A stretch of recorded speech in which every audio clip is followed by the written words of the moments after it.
నమస్తే. నేను జీవి సత్యనారాయణ. ఈరోజు 13/4/2026 సోమవారం. ఈరోజు మార్కెట్‌లు గ్యాప్ డౌన్ సూచిస్తున్నాయి.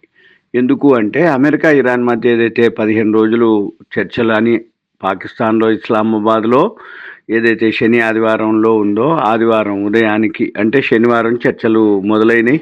అవి 21 గంటలు సాగి విఫలమైనయి. దాంతోటి ఈ 15 రోజుల చర్చలకి విరామం ఏర్పడింది.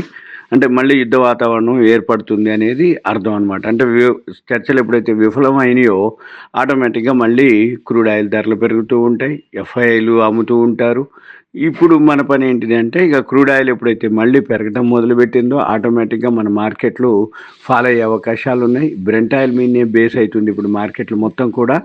ఈ బ్రెంట్ ఆయిలు తగ్గితే తప్ప మన మార్కెట్లు పెరిగే అవకాశాలు తక్కువనమాట. మనం గమనించవలసింది ఇప్పుడు బ్రెంట్ ఆయిల్‌ని బేస్ చేసుకోవాలి. ఈ బ్రెంట్ ఆయిల్ ఏదైతే ఉందో బాగా పెరగడం జరిగింది. ఇప్పుడు అంటే గ్యాపు అప్ తోటే బ్రెంట్ ఆయిల్ ఉంది. ఈ మనయో గ్యాప్ డౌన్ ఉన్నాయి. ఈ బ్రెంట్ ఆయిల్ వచ్చి ఇప్పుడు $102 అంటే 7.5% పెరగడం జరుగుతుంది. అయితే నిన్నటి మీద 7%, 7.5% బ్రెంట్ ఆయిల్ పెరిగింది. దాంతో పాటు గోల్డ్ ఒక 1% మైనస్, సిల్వరు 3% వరకు మైనస్‌లో ఓపెన్ అయ్యే అవకాశాలు ఉన్నాయి. అయిన తర్వాత మళ్ళీ దీంతోటి మన మార్కెట్లు సుమారుగా 300 పాయింట్లు మైనస్ చూపిస్తుంది. 350 పాయింట్లు నిఫ్టీ 343 చూపిస్తుంది. అంటే సుమారుగా 1100, 1200 పాయింట్లు బీఎస్సీ సెన్సెక్స్ మైనస్‌లో ఓపెన్ అయ్యే అవకాశాలు కనపడుతున్నాయి. అయితే ఎవరైతే అంటే అంతకుముందు ఒక్క రోజులోనే 3000 పాయింట్లు పెరిగిన రోజుంది. మళ్ళీ శుక్రవారం రోజు చర్చలు అనగానే పాజిటివ్‌లోనే ఉన్నాయి. ఇప్పుడు మన మార్కెట్‌లో వచ్చేటప్పటికి అంటే ఎఫ్ఐఐలు మళ్ళీ బయింగ్‌లోకి రావడం జరిగింది. ఇది వాతావరణం ఓకే అన్నట్టుగా. అయితే ఇప్పుడు జరుగుతుంది ఏంటిది అంటే మళ్ళీ మార్కెట్లు ఫాల్‌లోకి వెళ్ళిపోతున్నాయి. అంటే ఈ చర్చలు ఏవైతే ఉన్నాయో ఈ చర్చల్ని బట్టే అన్నమాట. ఈ చర్చలు ఇంకా ఎప్పుడు జరుగుతాయి? ఏం జరుగుతాయి? అన్నీ ఓకే అయినాయి. కానీ వాళ్ళు ఏదైతే అమెరికా వాళ్ళకి వీళ్ళ ఇరాన్ మధ్యలో ఈ అమెరికా, ఇరాన్ మధ్యలో ఏవైతే ఉన్నాయో వాళ్ళ చర్చల్లో ఏం జరుగుతుంది అనే దానికి ఇప్పుడు అనమాట. అంటే ఒకరోజు చర్చలు జరుగుతాయని, ఒకరోజు విరమించిరని, మళ్ళీ తర్వాత ఇగ ఏం లేదు అంటే చర్చలు జరుగుతున్నాయి కాబట్టి నో ప్రాబ్లమ్ అని.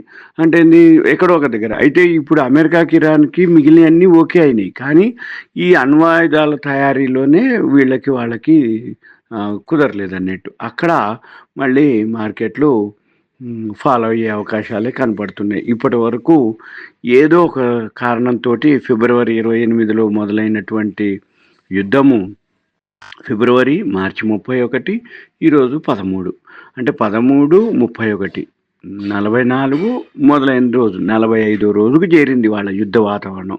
అంటే ఈ యుద్ధం ఒకరోజు గుడ్ న్యూస్ చర్చలు అంటారు. వీటన్నిటితోటి వరల్డ్ మార్కెట్లు పడటం, వరల్డ్ మార్కెట్లతో పాటుగా మన మార్కెట్లు కూడా ఫాలో అవ్వటం, ఎఫ్ఐఐలు అమ్మటం. ఇప్పుడు మనం చూసేది ఎంతసేపటికి ఏంటిదంటే ఇప్పుడు యాన్యువల్ రిజల్ట్స్ వస్తున్నాయి. అది బేస్ చేసుకొని ఇండివిజువల్‌గా ఏవైతే స్క్రిప్ట్స్ ఉంటాయో అవి మనం వాటి మీద దృష్టి ఉంచుకోవాలి.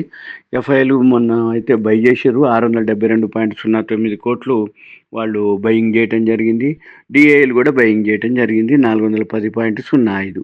దాంతోటి మన మార్కెట్లో 918.60 పెరిగింది. ఏది బీఎస్సీ సెన్సెక్స్. ఎన్ఎస్సి వచ్చి 275.50 పెరిగి పాయింట్లు పెరిగి 24,000 పైన క్లోజ్ అవ్వటం జరిగింది. బ్యాంక్ నిఫ్టీ కూడా 1091.05 పాయింట్లు పెరిగి 55,912.70లో క్లోజ్ అవ్వటం జరిగింది. ఇప్పుడు gold, silver fall, Brent oil positive, మన మార్కెట్లు ఫాల్. ఇప్పుడు ఇండివిజువల్‌గా ఏవైతే బోర్డు మీటింగ్ రిజల్ట్స్ ఉంటాయో దాన్ని బట్టి మనం ఫాలో అవ్వాలి. ఓకే, ఇంకేమైనా డౌట్స్ ఉంటే కాల్ చేయండి, ఎక్స్‌ప్లెయిన్ చేస్తాను. Thank you.